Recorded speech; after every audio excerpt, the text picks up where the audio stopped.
Hi everyone, welcome to EDY 646. I noticed on the class list that I've had many of you in class before. I'm really excited to learn with you again. And for those of you I haven't met yet, I'm very excited to get to know you a little bit better. My name is Dr. Andrea Brunell. I will be your instructor for this course for these next 7 weeks.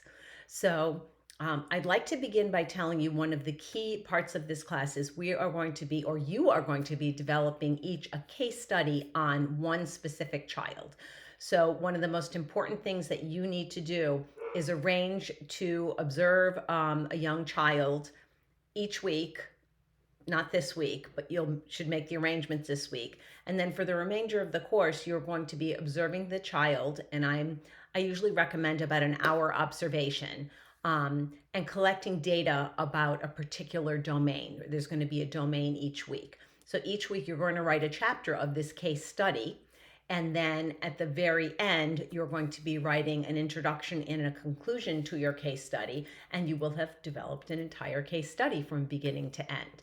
Each week, I will review your chapters. I will give you comments so you can make any edits to that chapter as you go along. And those of you that have had me as an instructor before know that I do try to get all of my feedback to you out as quickly as possible when you turn something in so you can apply that feedback to the next assignment. I don't think it's fair to ask you to make changes in another assignment about how you're looking at something if I haven't given you feedback. So expect it from me for the most part. Usually the day after you turn things in, I am able to get you back your assignments. I will do my best to do that for all of you. The other thing I want to let you know is I do offer an optional synchronous meetup on Zoom each week. I typically have them on Sunday nights, and I'm actually going to, those of you who have come to my meetups before, I'm going to move them till 8 o'clock on Sundays. So I will leave 8 to 9 o'clock open for this class. The reason I'm moving it that hour is we frequently have people in other time zones. And one of the pieces of feedback I got during the last couple of classes I taught was that people who live out toward the West Coast or sometimes in other countries have a really difficult time making it to a 7 o'clock Eastern Standard Time meetup. So we're going to try 8 o'clock. We'll see what kind of participation there is. And I will make sure I send all of you a calendar invitation, and then you may choose to come or not come. It is completely up to you. I do know that I typically have some students that come every week, some students that pop in and out. And I do know there may be times where I cannot have a meetup because I'm out of town. For instance, during this first week of class, there's not going to be a meetup on Sunday because I'm going to be out of town. But I should be able to clear my calendar every Sunday night at 8 o'clock after this Sunday night. So let's dig into what we're doing in Module 1. So as you may have noticed already, there is not a textbook for this course. I will provide you with all of the learning materials. And for week 1, you have 2 discussions. One of them is really, it's just an introduction. It's letting us know a little bit about you, your thoughts about assessment, your experiences with assessment, both as a learner and an educator. And you will see all of those prompts. That discussion is going to, you don't have to have references and citations for that discussion. Those of you know that I do look for references and citations, especially with your initial post to the prompt. Don't worry about it for the introductions, but we do have a second discussion that you will need to do that with. So let's back up to go forward and talk a little bit about the materials this week. You're going to have some reading, some websites to explore, and then you're going to have some video clips to watch and a podcast. Just so you know, the videos that I will give you are always very brief. I try very hard to have all different kinds of modalities with the information I give you because everybody learns in a different way, and I try to make sure that we have that variety. So you're going to read about running records, screening and assessment, I'm going to have you look at the NAYC website, especially about developmentally appropriate practice with regard to observing, documenting, and assessing children's development and learning. You're going to look at what an observation is and types of early childhood assessments. I also ask that if you're in Connecticut, I'd like you to look at the CT DOTS, which is the Connecticut Documentation and Observation for Teaching System, which is the assessment that goes with the Connecticut Early Learning and Development Standards.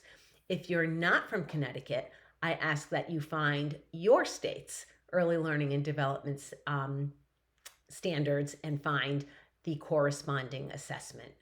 You are going to have a brief video about anecdotal records, one about planning for assessment, one about observational assessment, and then a podcast about harnessing the power of documentation. So that's something for you to listen to. So as I said, your first discussion is really just an introduction. That is going to be due by Friday at midnight, your initial response to the prompt, and then respond to at least 3 of your classmates by Tuesday at midnight. And you will note that I do have directions that, unless I say otherwise, all initial responses to the prompt should be at least 500 words in length, no longer than 800 words. You can do a video post like I'm doing right now. Hopefully you can be a little bit briefer than I am today, no longer than 5 minutes. And then make sure when you respond to your 3 classmates or to me that your response is substantive. So what I'm looking for is more than, that was a great post kind of thing, some thought and some connections to your learning. So that is our first discussion. That should be easy because that's going to be really talking about yourself. And then I want you to, for the second discussion, I want you to choose 3 types of assessments from the closer look at the observation methods, tools, and techniques, or the Learning from Assessment Toolkit. And I want you to discuss the pros and cons from those 3 assessments. I want you to think about when the types of assessments you selected are most appropriate and when they're not going to be good choices for assessment. So this is when I want you to make sure you give really good concrete examples and include in-text citations and references to support your thinking and show me the connections to your learning. So again, written post or video post.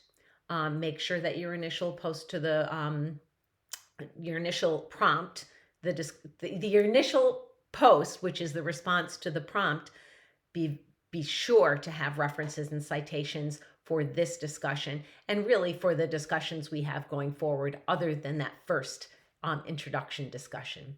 And then our assignment this week is actually, I think, pretty easy. You're going to enroll in one of the city programs, which is the Collaborative Institute for Training Initiative. And because you are going to be actually observing a child throughout this course, we need to make sure that you understand human subjects and you comply with all of the ethics and confidentiality policies regarding human subject research. So complete the city training and then upload your completed certificate and you will get credit for this. So this week, I think it's a sort of a heavy lift with the materials, but as far as the assignments, it's your introduction, your discussion about those 3 assessments you're going to choose, and then completing the city assignment.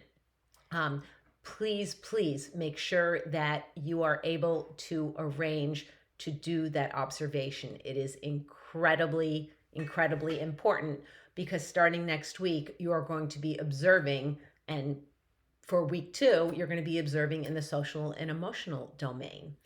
Just to give you a little bit of looking forward, you're in module 3, you're going to be looking at the physical domain, 4, the cognitive domain, 5, language and communication.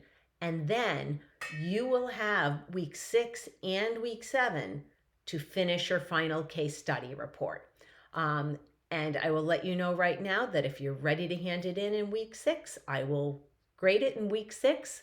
Well, you still have to turn it in the week 7 module, but I will grade them when they come in. So And I think those of you who have had me before know that if you turn things in early, I typically will give you feedback on them early. It is not a requirement though.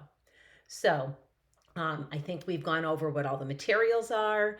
We've gone over the general expectations. I've told you about the meetup. I think that's about it for week one. I am always available if you need me. Send me a message through Blackboard is a great way to get a hold of me, and I will get back to you as soon as I can.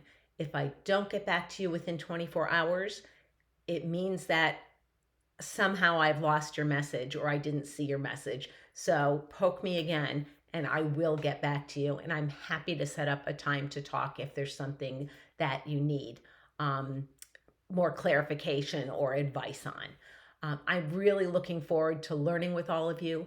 I promise I will not have video posts that are this long after this week. And take care. I'm looking forward to meeting all of you in the discussion that are new. And I'm looking forward to connecting with all of you that I've met before. Take care. Have a great week.